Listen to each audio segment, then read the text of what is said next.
হিলি সীমান্ত, 512 জাতীয় সড়ক, স্বাস্থ্য পরিষেবা ইত্যাদি বিভিন্ন গুরুত্বপূর্ণ বিষয় নিয়ে বালুরঘাটে জেলা প্রশাসনের তরফ থেকে করা হলো এক বিশেষ আলোচনা।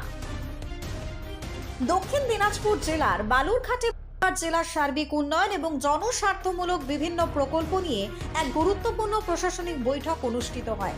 বৈঠকে উপস্থিত ছিলেন জেলা শাসক শ্রী বালা সুব্রমণিয়াম টি, পুলিশ সুপার শ্রী চিন্ময় মিত্তাল সহ জেলার বিভিন্ন উন্নয়নমূলক কর্মকাণ্ডের সঙ্গে যুক্ত প্রতিনিধিরা। বৈঠকে হিলি বালুরঘাট এবং বুনিয়াদপুর কালিয়াগঞ্জ রেল লাইন প্রকল্প, গাজল হিলি 512 নম্বর জাতীয় সড়কের কাজ, দক্ষিণ দিনাজপুরের মেডিকেল কলেজ স্থাপন, আটক শিবির নির্মাণ এবং হিলি সীমান্তে তার কাটা দেওয়ার মতো গুরুত্বপূর্ণ বিষয় নিয়ে বিস্তারিতভাবে আলোচনা করা হয়। পাশাপাশি স্বাস্থ্য পরিষেবা, পানীয় জল, আইন শৃঙ্খলা এবং সরকারি পরিষেবা দ্রুত এবং স্বচ্ছভাবে সাধারণ মানুষের কাছে পৌঁছে দেওয়ার উপর জোর দেওয়া হয়। প্রশাসনিক পরিকাঠামো আরও শক্তিশালী করে জেলার উন্নয়নমূলক কাজ সমন্বয়ের মাধ্যমে এগিয়ে নিয়ে যাওয়ার আশ্বাস দেওয়া হয়েছে বৈঠকে। Bureau report, Hili news Bangla.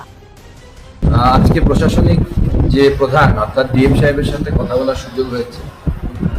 আমাদের রাজ্য সরকার আসার পর পশ্চিমবঙ্গকে আমরা নতুন উদ্যমে পশ্চিমবঙ্গের প্রতিটি অংশকে নতুনভাবে সাজাতে চাইছি, নতুনভাবে সেটাকে সামনের দিক আনতে চাইছি।